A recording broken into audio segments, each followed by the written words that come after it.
اعوذ باللہ من الشیطان الرجیم بسم اللہ الرحمن الرحیم۔ محترم دوستوں اور بھائیوں اور میری بہنوں، السلام علیکم ورحمۃ اللہ وبرکاتہ۔ اس وظیفے کو کرنے سے بڑی پریشانی ختم ہو جاتی ہے، بڑی سے بڑی بیماری دور ہو جاتی ہے۔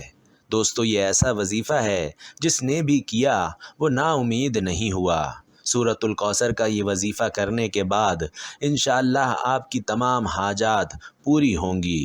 ویڈیو باقاعدہ شروع کرنے سے پہلے آپ سے گزارش ہے کہ کمنٹ باکس میں پیارے آقا صلی اللہ علیہ وآلہ وسلم پر ایک چھوٹا سا درود پاک صلی اللہ علی محمد ضرور لکھ دیں۔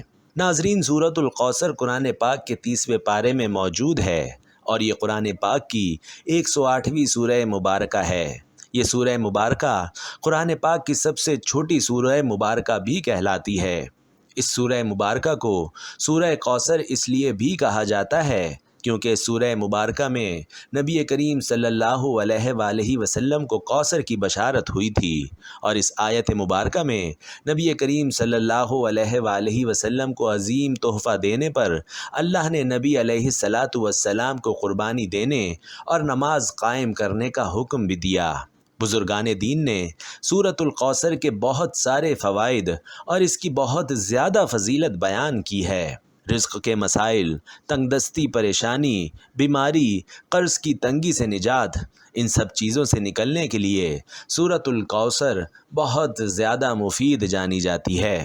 پیارے بھائیوں اور بہنوں، آج کی اس ویڈیو میں ہم آپ کی خدمت میں سورۃ الکوثر کا ایک بہت ہی خاص، مجرب، عظیم، آزمودہ اور پاورفل وظیفہ لے کر حاضر ہوئے ہیں۔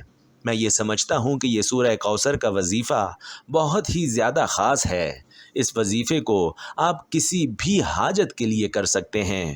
آج تک جتنے بھی بہن بھائیوں نے اس عمل کو کیا، ان کی بڑی سے بڑی، سخت سے سخت حاجت بھی اللہ تبارک و تعالی نے اپنے کرم و فضل سے پوری فرمائی۔ پیارے بھائیوں اور بہنوں، آج کا وظیفہ جو کہ سورۃ الکوثر کا وظیفہ ہے، آپ نے کیسے کرنا ہے اور اس وظیفے کو آپ نے کس وقت کرنا ہے، یہ سب جاننے کے لیے آپ سے گزارش ہے کہ آج کی یہ مختصر سی ویڈیو آخر تک ضرور دیکھیے گا۔ پیارے بھائیوں اور بہنوں، ہماری اول دن سے یہی کوشش ہے کہ ہمارے چاہنے والے، ہمارے سننے والے 5 وقت کے نمازی بن جائیں، اور اس کے ساتھ ساتھ اگر ان کی زندگی میں کوئی بھی مسئلہ ہے، پریشانیاں ہیں، رزق کی تنگی ہے، تو وہ ہمارے ان وظائف کی مدد سے ان پریشانیوں سے نکل جائیں۔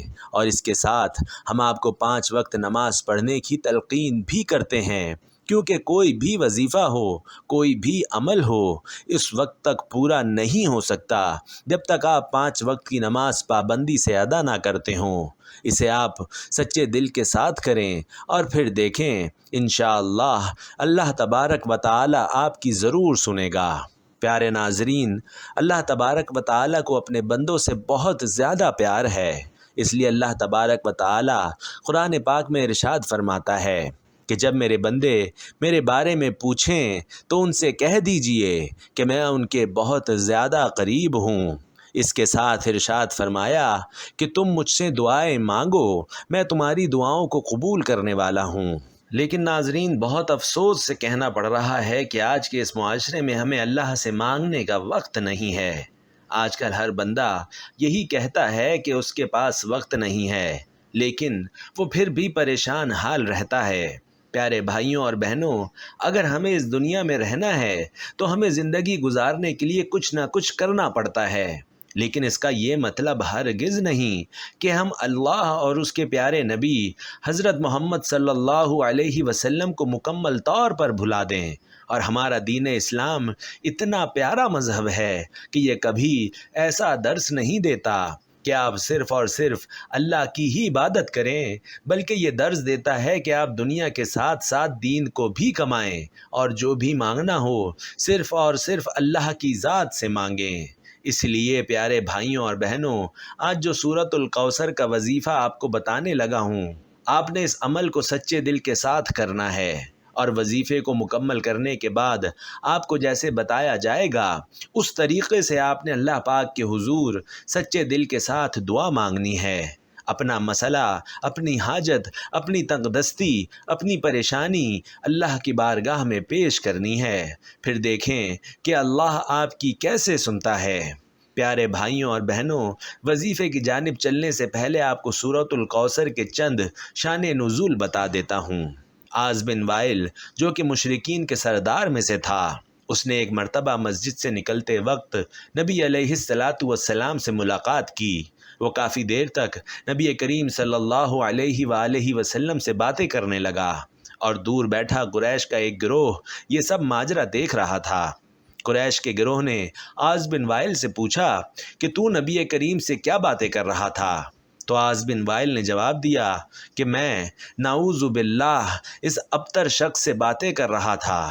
اس نے ابتر کا لفظ اس لیے استعمال کیا کیونکہ نبی علیہ الصلاۃ والسلام کے فرزند عبداللہ دنیا سے رخصت ہو چکے تھے، اور عرب معاشرے میں یہ دستور تھا کہ جس کے خاک کوئی نار اولاد نہ ہو، یعنی کوئی بیٹا نہ ہو، تو ایسے شخص کو ابتر کہا جاتا تھا۔ لہٰذا قریش میں جو نبی کریم صلی اللہ علیہ وسلم کے دشمن تھے، عبداللہ کی وفات کے بعد انہوں نے نبی کریم صلی اللہ علیہ وسلم کو نعوذ باللہ ابتر کا لقب دینا شروع کر دیا۔ ایسے موقع پر اللہ تبارک و تعالی کی رحمت جوش میں آئی، اور اللہ پاک نے نبی علیہ الصلاۃ والسلام کو سورۃ الکوثر کا تحفہ دیا، جس میں انہیں جنت میں کوثر کی بشارت ہوئی۔ پیارے بھائیوں اور بہنوں، ایک روایت میں آتا ہے کہ صحابہ کرام بیان فرماتے ہیں کہ ایک روز نبی علیہ الصلاۃ والسلام ہمارے درمیان بیٹھے تھے۔ اچانک نبی کریم صلی اللہ علیہ وسلم پر ایک نیند اور بے ہوشی کی کیفیت طاری ہو گئی۔ تھوڑی دیر بعد نبی علیہ الصلاۃ والسلام نے اپنا سر مبارک اوپر اٹھایا اور مسکرانے لگے۔ صحابہ کرام نے پوچھا کہ اے اللہ کے پیارے نبی، آپ کس وجہ سے مسکرا رہے ہیں؟ تو آپ صلی اللہ علیہ وسلم نے جواب دیا کہ مجھ پر ابھی ایک سورت نازل ہوئی ہے۔ پھر آپ صلی اللہ علیہ وسلم نے بسم اللہ الرحمن الرحیم کے ساتھ سورۃ الکوثر کی تلاوت فرمائی۔ انا اعطیناک الکوثر فصل لربک وانحر ان شانئک ھو الابتر۔ پھر نبی کریم صلی اللہ علیہ وسلم نے پوچھا، اے صحابہ، کیا آپ کو معلوم ہے کہ یہ کوثر کیا چیز ہے؟ صحابہ کرام نے جواب دیا کہ اللہ اور اس کے رسول بہتر جانتے ہیں۔ آپ صلی اللہ علیہ وسلم نے فرمایا کہ یہ جنت میں ایک نہر ہے جس کا اللہ تبارک و تعالی نے مجھ سے وعدہ فرمایا ہے، اور یہ ایک حوض ہے جس میں میری امت قیامت کے دن پانی پینے کے لیے آئے گی۔ اس نہر کے قریب پانی پینے والے برتن ستاروں کے مانند ہوں گے۔ پیارے ناظرین، یہ سورۃ المبارکہ بہت ہی زیادہ برکت اور فضیلت والی ہے۔ اس سورہ مبارکہ کی شان نزول کے بارے میں بتانا اس لیے بھی بہت اہم تھا کہ جب آپ یہ وظیفہ کرنے کے لیے بیٹھیں تو آپ کو اس کا شان نزول اور اس کی اہمیت اور اس کے فضائل کے بارے میں بخوبی آگاہی ہو۔ پیارے ناظرین، اب عمل کی جانب چلتے ہیں کہ آپ نے سورۃ الکوثر کا وظیفہ کیسے کرنا ہے۔ یاد رہے کہ رات کو سونے سے پہلے یا عشاء کی نماز ادا کرنے کے بعد آپ نے یہ عمل کرنا ہے، اور یاد رہے کہ سب سے پہلے آپ نے 2 رکعت نماز صلاۃ الحاجات بھی ادا کرنی ہے۔ ان 2 رکعتوں میں آپ نے سورۃ الفاتحہ کے بعد 11 مرتبہ سورۃ الکوثر اور 11 مرتبہ سورۃ الاخلاص پڑھنی ہے۔